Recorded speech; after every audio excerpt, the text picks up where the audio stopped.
Video में हम लोग पढ़ेंगे भूमि में उपस्थित खनिज पदार्थ तथा उसका रासायनिक संगठन। मतलब भूमि में कौन कौन से प्रकार के खनिज पदार्थ है और उसका रासायनिक संगठन या केमिकल कंपोजिशन क्या बनता है। ठीक है, हम जानते हैं कि प्राकृतिक रूप से पाए जाने वाले विभिन्न तत्वों को उनके भौतिक और रासायनिक गुणों के आधार पर पहले हम दो वर्गों में बांटते हैं। एक होता है धातु, दूसरा होता है अधातु।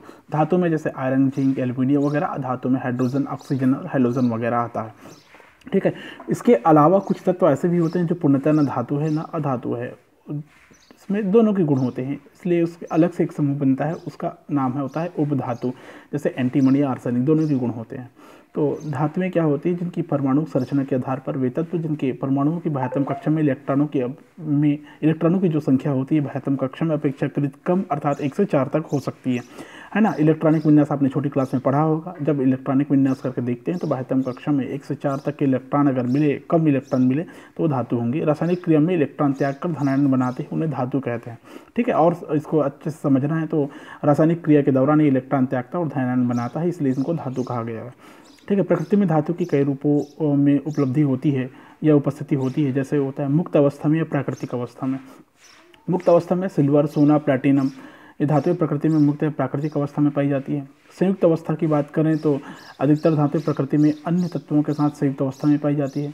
धातुओं के यौगिक संयुक्त यौगिक कहलाते हैं। ये यौगिक भूतल, बालू, मिट्टी, अन्य शुद्धियों के साथ मिश्रित रूप में पाए जाते हैं तथा प्रकृति में संयुक्त अवस्था में उपस्थित ये यौगिक खनिज कहलाते हैं। ठीक है ना, खनिज संयुक्त अवस्था में रहते हैं, मिश्रित अवस्था में रहते हैं, संयुक्त यौगिक कहलाते हैं। ये खनिज शुद्ध धातु का निष्कर्षण अधिक मात्रा में सुविधा से किया जा सकता है, तब उसको हम लोग कहेंगे अयस्क। मतलब वे खनिज जिनसे शुद्ध धातु का निष्कर्षण हम अधिक मात्रा में प्राप्त कर सके या सुविधा से किया जा सके अपने, तो वो कहलाएगा अयस्क कहलाएगा। खनिज अयस्क में अंतर स्थापित करना संभव नहीं है। सभी अयस्क खनिज है, लेकिन हर खनिज अयस्क नहीं हो सकते, ये हमको पता होना चाहिए। विभिन्न अयस्कों में धातुएं निम्नलिखित यौगिक के रूप में पाई जाती है। एक होता है ऑक्साइड अयस्क, जैसे प्रकृति में जो कॉपर है, जिंक है, टीन है, बिस्मिथ है, क्रोमियम है, ये किस अवस्था में पाई जाती है। जैसे कॉपर है तो क्यूपराइट के रूप में पाया जाएगा, क्यूप्रस ऑक्साइड के रूप में। जिंक है जिंकॉइड के रूप में। टीन है कैसेटीराइड के रूप में, और एल्यूमिनियम है ये बॉक्साइड के रूप में, ऐसे ये प्राप्त होती है। तो ये इसका ऑक्साइड हो गया। फिर आता है कार्बोनेट अयस्क होते हैं। ठीक है, मैग्नीशियम, जिंक, कैल्शियम, बेरियम।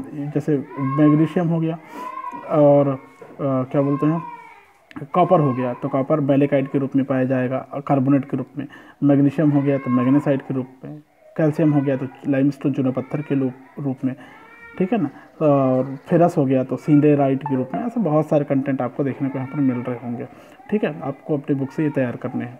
फिर आता है सल्फेट अयस्क। सल्फेट अयस्क में आता है जो सल्फेट अयस्क के रूप में होते हैं मैग्नीशियम, कैल्शियम की कुछ जो धातुएं होती है, बेरिलियम, लेड, क्रोमियम और सोडियम वगैरह की, जिसके धातु सल्फेट के रूप में पाई जाती है। एप्सिमाइट, मैग्नीशियम सल्फेट, जिससे पानी की कुछ मात्रा होती है। ठीक है, बेरिलियम की बात करें तो बेराइटीज़ या हैपिस्पार के रूप में होते हैं। एनहाइड्राइड में कैल्शियम सल्फेट के रूप में होते हैं। लेड एंग्लीसाइड के रूप में होता है। कुछ हाइलाइट्स के रूप में जैसे फ्लोराइड्स है, सोडियम, कैल्शियम, एल्यूमिनियम। क्रायोलाइड के रूप में फ्लोराइड जो होता है कैल्शियम फ्लोराइड के रूप में मिलता है।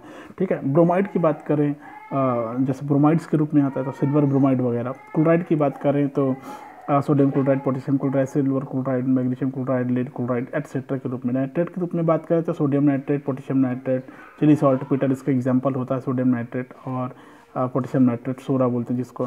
फास्फेट के रूप में कैल्शियम, लेड और फेरस। कैल्शियम फास्फोराइड के रूप में या फ्लोरोपेटाइट के रूप में मिलती है। सिलिकेट के रूप में कॉपर, जिंक, एल्यूमिनियम, मैग्नीज और निकिल। जैसे मैग्नीशियम है तो टैल्क के रूप में होगा। कैल्शियम है तो calcium sulphate, magnesium sulphate asbestos के रूप में होगा। केओलिन के रूप में होगा। अभ्रक या माइका के रूप में होगा। ऐसी सल्फाइड अयस्क भी होता है। Copper, silver, lead, zinc, ferrous और मरकरी वगैरह ये सल्फाइड के रूप में पाया जाता है। जैसे iron pyrites iron, copper, cuprous, ferrous sulphide मतलब कॉपर पायराइटीज बोलते हैं जिसको। लेड सल्फाइड बोलते हैं जिसको गैलेना। सिनेमार silver sulphide.